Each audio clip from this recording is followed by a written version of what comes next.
I got my feelings hurt big time and it was my fault. Welcome to Shootin the Wheeze, where I sit down and shoot the shit about things that are going on in my life and the world of professional wrestling.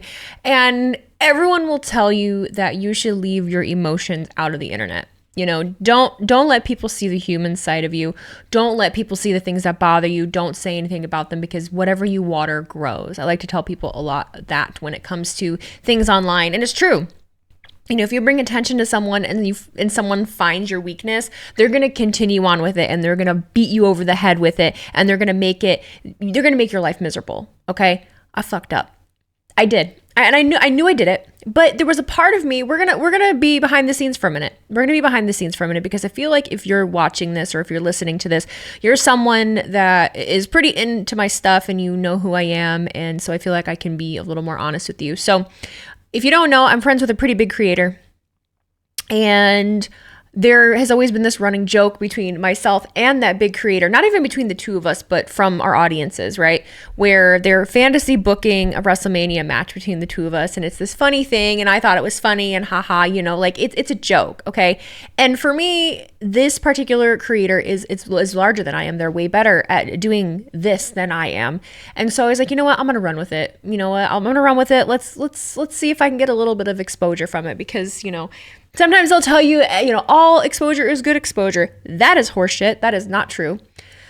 So I played into it, and I used my acting skills and my internet skills to cut a promo on this big creator and try to make a funny thing. And people made funny wrestling vignettes or promo packages of us to Limp Bizkit My Way, because I literally asked them to. And you know what I did? I fucked up. Because it invited in the worst of the worst. It invited in the meanest motherfuckers that you've ever met on the internet, in my inbox, on my comments. And, you know, you can't even be mad. You can't even be mad at the other person, right? Because they were just playing into it too. But everything that particular person is saying about me, now I have those viewers coming to me and saying those things to me. And you know, I'll act like I'm not a sensitive Sally, but maybe I am a little bit of a sensitive Sally, and you can't be a sensitive Sally when it comes to the internet. So I put my big girl pants on and I'm taking it, but now it's like, ooh, maybe I need to take a step back, because my initial thought process behind dealing with other creators was to just not talk about them, right? I support them. I will message them. I will give them advice, but to just not talk about them on any platform, because then you're allowing it, and it'll steer the conversation that way. Because for some reason we have this content creator tribalism thing, and it's so damn goofy. I hate it. And I think I'm good at this, and I have strong points, and clearly I feel like I'm doing something right because I've been able to do everything that I've done. But when you get, you know, 14-year-olds in your comments talking shit to you, it's embarrassing. It's embarrassing to let it bother you. But it does take over when there's someone that large. It can take over your entire stream. So just it getting brought up in chat, people think that it's like it's okay. And I used to just ignore it. I would just no sell. If someone brought up someone else or someone else's drama or someone else's this, I'd just no sell it and not bring it up. And it's almost impossible to do. And it's kind of I screwed up. But I admit that. Like, I thought something was a good idea. I can look back and be like, yeah, that probably wasn't the best idea for me, for anything. It just invited stuff in. It just made people tell me that I'm not good at this. I had people tell me and it's supposed to be a funny thing, but, you know, my comments were spammed with skill issue. So everyone that was commenting skill issue, I couldn't even be mad because I played into it. So there's my little rant on that right off the bat, where I'm still learning how to do this internet thing and to just do what I need to do and not focus on other people's shit and do things that maybe aren't the best strategy. I hope you guys are having a good week. I'm tired, for one. Elimination Chamber was this weekend. And initially, I had zero intention of waking up at 3:30, 4 o'clock to watch Elimination Chamber live. But again, I didn't want to be the only one that didn't. It felt like such a good opportunity. And I'm a stubborn bitch. I'm a hard-headed bitch. And I wasn't about to let everyone else do something that I wasn't going to do. The difference is I did have to work at 8 a.m., not 8 a.m., I'm sorry, at 9 a.m. Saturday morning. So what I did was on Friday night, I decided not to stream, and instead I went to bed early. I knocked myself out with some sleep medication, went to sleep about probably 9 o'clock. I woke up a little after 3:30, got up, got ready for work so that when we were done streaming, I could go right to work. And I'm really, really glad that I did. Elimination Chamber was such a good live experience. It was such a weird feeling of camaraderie with everyone else that was awake. The Twitch chat was wild because, and YouTube chat, but it was all people that are normally there. It was like the regs, the normal people that and I was so happy for that. I thought that was so cool. We had normal viewership, and I was blown away by it. The pay-per-view itself I thought was very good. I don't want to get into the things that are on the internet of people being like, oh, it was predictable, oh, it was this, oh, it was that, because I thought it was great regardless of what anyone is saying. Just because something can be a predictable outcome, I don't think necessarily automatically means that it's bad. You know what I mean? So I really enjoyed it. I'm glad I did it. I did have to go to work right after, but the annoying thing is I got to work. My first appointment was supposed to be at 9. I left my house at 8:35. It takes me usually about 25 minutes to get to work. I get there and my first client didn't even show up. I was livid. And my next appointment wasn't until 11. So I went and got breakfast. I went and got coffee. Went to the beauty supply, got a couple things that I needed for that next appointment. So it worked out, but like, I can't believe that happened. It was so very annoying, but that's okay. I have made a goal now that I want to go to Australia really badly. I think Australia is like my jam. I think everything about the country seems amazing. I'd have to do research on, Western Australia, South Australia, all that kind of stuff, but I really, really enjoyed it. So I love, why am I getting emails? Weird. I applied for a creator pass for C2E2. It's a convention in Chicago. It's like a Comic-Con convention. And I found out that they have a application for creators, content creators. So I applied for that and I got it. So I got 3 days to C2E2 in Chicago, and I'm going with my friends who were already planning to go. And I'm actually really excited about it. I'm going to be entering a new era of content creation where I'm going to conventions and filming stuff and vlogging. And I'm genuinely very excited about it. Something that we're going to add on that was a very last minute decision, but cosplaying. I think I'm going to cosplay Charlotte Flair for at least one of the days at C2E2 and film my journey of creating the costume. So I have a full Amazon cart of things that I'm going to need to, create her robe. It's going to be a little more expensive than I anticipated, but I'm not a good sewer. So being able to piece things together easily is and I'm going to be hand sewing things. So I have to make it as easy as possible, but still look good. So I'm excited. And I'm going to wear this belt. We're going to take this belt out on the road and we're going to wear it. And funny enough, that's a handmade belt too, so it'll kind of work with the whole Comic-Con effect rather than just wearing the actual replica title. I think that'll be cool. So cosplaying as Charlotte Flair, and then maybe we can find other things to do and showcase some other stuff. But I definitely want to kind of turn a page on some of the videos that I'm making. I've always wanted to do vlogs. Back in the day when Shay Carl and Charles Trippy were doing their daily vlogs, man, that is what I wanted to do. That was my initial YouTube inspiration when I was a teenager, man. I wanted to be them so badly. So I'm very excited about it. Another thing that's going on that I also might vlog, because why not? We're going to be going to the All American Rejects concert. If you don't know who they are, I was an emo kid. But the All American Rejects, they sang Swing Swing, Dirty Little Secret, Move Along. They're going to be at a place in my hometown, which is very rare that big bands come and put on shows there. So I got a table to watch them. I was bougie. I got like the open bar table. I'm excited. And we're just going to go and hang out and watch All American Rejects. So I probably will vlog that experience too. Going to concerts is a big thing of mine. I really enjoy going to concerts. I used to go a lot more than I do now, especially pre-COVID, but Man, we used to drive to Chicago multiple times this summer, multiple times down to Indianapolis, all the Warped Tours, all the shitty little, side shows that we used to go to back in the day, man. I love concerts. I love live music. And now that I'm getting older, I think I have an appreciation for all different kinds of music. I'd love to get down to Nashville. That's a trip that I'm looking to take in May with my husband. And that's something I also would be interested in vlogging, but I don't want it to also take over my whole life. Like, my husband's super open to, listen, speaking of, my husband, I don't talk about him a lot, right? I don't talk a lot about my husband a lot just because this is my platform. My platform is not talking about my relationship, and I don't feel like for you to have a healthy relationship, you need to let people know every single aspect of it 24/7. Like, that's stupid. My worth, I always say this, my worth is not based on my availability. If you are not going to watch me because I'm not single, fuck off.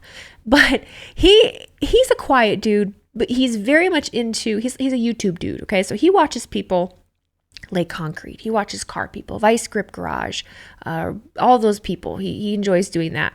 And he's very much a tinkerer. He likes to go out in the garage and work on shit, and he has a 4-wheeler and just fun stuff. He's funny.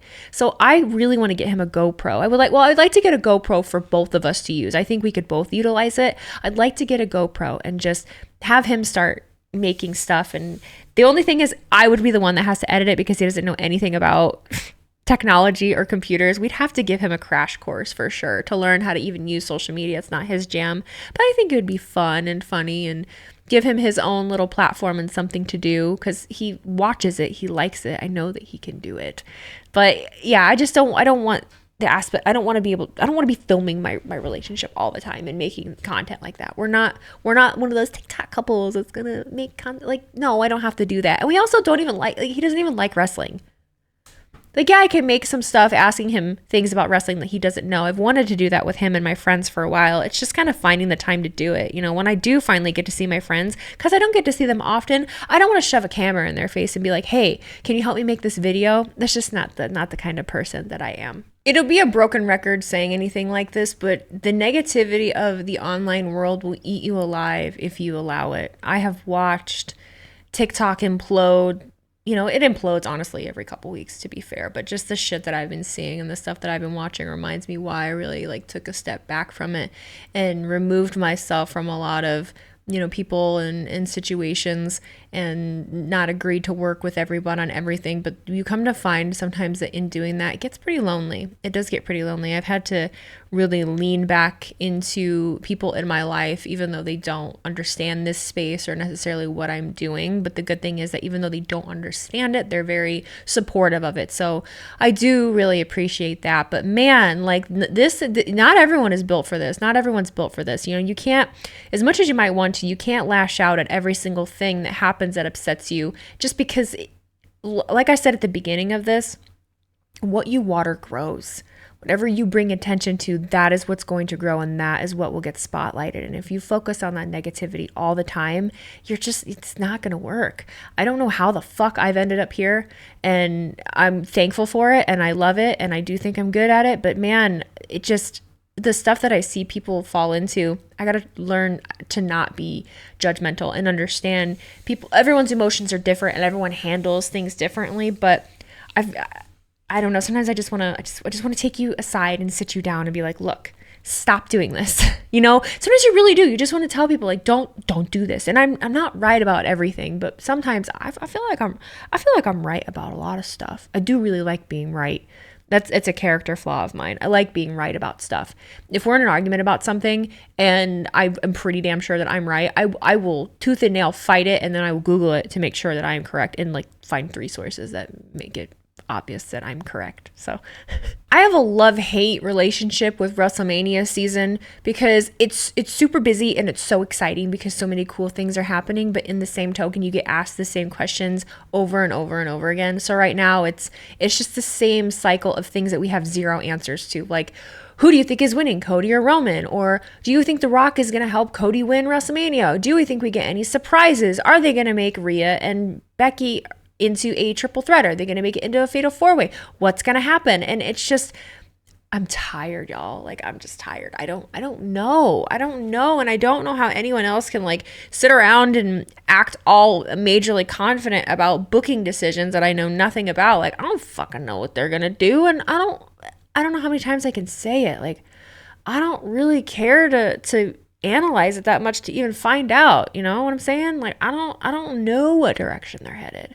I'm just along for the ride. I'm just, and you know, I can have guesses of what I think or what I would like to happen, but I don't know who's going to win Cody and Roman. I have said, I have this gut feeling that it's just going to be chaos, that the entire WrestleMania weekend is going to be chaos, and they are going to be looking for those bad heat reactions. I really have a feeling that Roman is going to retain his championship and that Cody's not winning. I really, really do. And I have this feeling that maybe everyone's on board with that decision and that they have a long-term plan in effect and that there's a plan going forward. But in that moment, they're just going to throw everybody and just piss them off just to watch the world burn. And part of me is really like okay with that. I'm like, yeah. We haven't had a really shitty reaction yet, you know. It's maybe since last WrestleMania.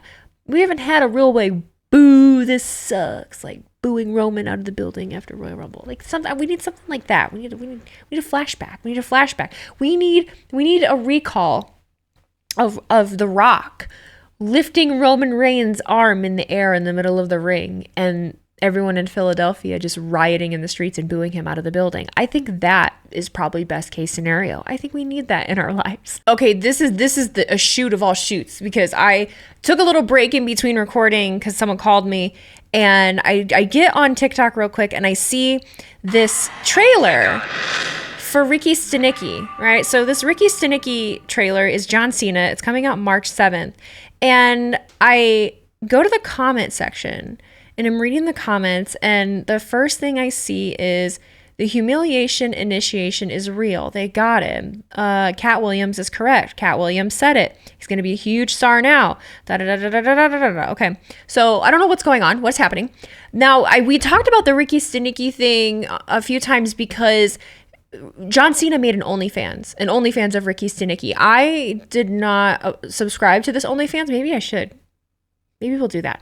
But now I saw the Katt Williams interview about initiation. How do you guys feel about all of that? You know, like the Hollywood elite, like, is there a club? Is there an initiation? Is there weird shit going on behind the scenes that we don't know about? Because, you know, as a regular person, I rarely think about what the Hollywood elite are doing and if there is some secret society, because I think there's a conspiracy theory about anything in the world. But I always can't help but circle back and be like, yeah, but what if everything actually is just the way that it seems and we're making up these conspiracy theories because we have nothing better to do? Like, we're spiraling out of control and we think nothing is real, but then at the end of the day, what if everything is just the way that it seems and we're freaking out over nothing? I don't know. This whole John Cena initiation about to be a big star, like, John Cena been a big star. He's been in so many movies. What do you mean initiation? I'm confused. Maybe we need to look into this more. Let's read some more. I'm just scrolling the comments a little bit more. Oh, this is him joining the club. What did they say? Blah, blah, blah, blah, blah. Nope, they're just people arguing. I don't know what's going on. Him pissing himself. So in this little trailer thing, John Cena like pisses himself. Okay, so this is his initiation, like being... what? Mans was in an animated movie. Like, I don't... He's a professional wrestler. What do you mean initiation of being humiliated? That man was a doctor of thugonomics. Oh, someone 3 hours ago said they got him. He sold out. Damn shame. Fucking John Cena. What do you mean a sellout? I really want to understand the inner workings of people that are on the internet sometimes, but maybe I just don't, because y'all stay not making any sense. I really can't feed into all of the conspiracy bullshit all the time. Like, I don't know, man. Like, I liked the Katt Williams interview, but we're so quick to just like hop onto anything we hear, you know, like we'll just hop onto anything. Speaking of conspiracy theories though, is the earth dying? Is the earth dying? I live in northern Indiana. It's like 70 degrees today. It's February 27th. Like, we're under this, there's a map right now that show, and people on TikTok were tagging me in it. There's like this severe weather area. All the storm chasers are literally coming to my area because we're supposed to have some bad like storms and tornadoes happening. Look it up. Like there's just this band in the Midwest. I feel like everything happens here anymore, and we'll see, because I feel like my area, especially, I live in a valley. I live in South Bend, Indiana, and I feel like we are always, oh, we're gonna get this big snowstorm. We're getting this big surge of this. We're getting this, and then it never happens. Without fail, never happens. This might age poorly. Maybe we'll release this today. Maybe we'll release this podcast today so that we can have this on record that what is going on? Like, is this actually happening? Is this not actually happening? Like, I don't know, man. So we'll see if we get any bad storms, if I lose my power. I hope not. I don't want any major damage in my city. We don't need any big tornadoes. We haven't had any big, like, destructive tornadoes here in a very long time. I used to live down the road from where I am now.